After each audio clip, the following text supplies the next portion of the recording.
네, 가상자산 논란의 주인공인 김남국 의원에 대한 징계 문제를 놓고 정치권이 긴박하게 움직이고 있습니다.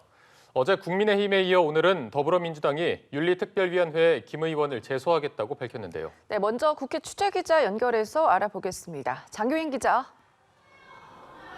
네, 더불어민주당 지도부는 당 확대 간부회의 직후 김 의원을 국회 윤리특별위원회에 제소하겠다고 밝혔습니다. 우선 해당 발표 함께 들어보시겠습니다. 이미 지금 검찰이 김남국 의원의 코인 거래에 대한 압수수색이 진행되고 있고요. 당의 조사에 상당한 시간이 걸릴 것으로 보여지는 그런 상황에서 지체하지 않고 윤리위에 제소하는 것이 바람직하다고 판단해서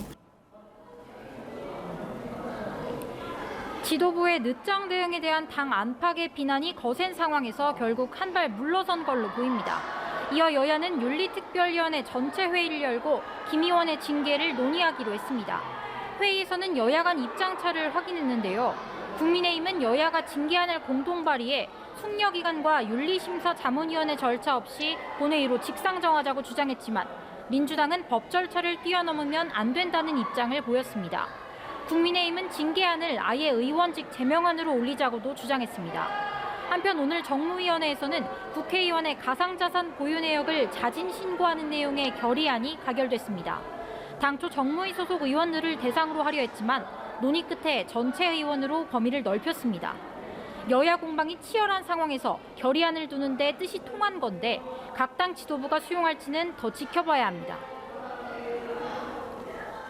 네, 윤석열 대통령이 야당 주도로 통과된 간호법 제정안에 거부권을 행사한 것을 두고도 정치권의 진통이 여전하다고요. 네, 그렇습니다. 윤 대통령이 간호법 제정안에 대해 직역 간 과도한 갈등을 불러일으킨다며 거부권을 행사한 걸 두고 민주당 반발이 이어지고 있습니다. 민주당은 국민 건강권과 직결된 만큼 국회법에 따라 재투표에 나서겠다고 밝혔는데요. 박광원 원내대표는 국민의 삶에 미치는 영향이 큰 현안을 두고도 제1야당 대표와 마주 앉아 대화하지 않는 닫힌 정치의 피해는 고스란히 국민에게 돌아간다고 비판했습니다. 같은 당 김성주 정책위 수석 부의장은 KBS 라디오에서 자신들이 발의하고 논의에 참여해서 합의한 내용을 스스로 파기한 것이라며 코미디고 사기라고 비판했습니다. 반면 국민의힘 이철규 사무총장은 KBS 라디오에서 특권 신설에 반대하는 것이라며 민주당이 정부 여당의 불통 이미지를 위해 의도적으로 독소 조항을 넣어 거부권을 행사하게 만들었다고 주장했습니다. 같은 당 장예찬 최고위원은 민주당이 진정 간호사 처우 개선을 원한다면 13개 의료단체가 반대하는 지역사회라는 단어에 이토록 집착하는 이유가 무엇이냐고 되물었습니다.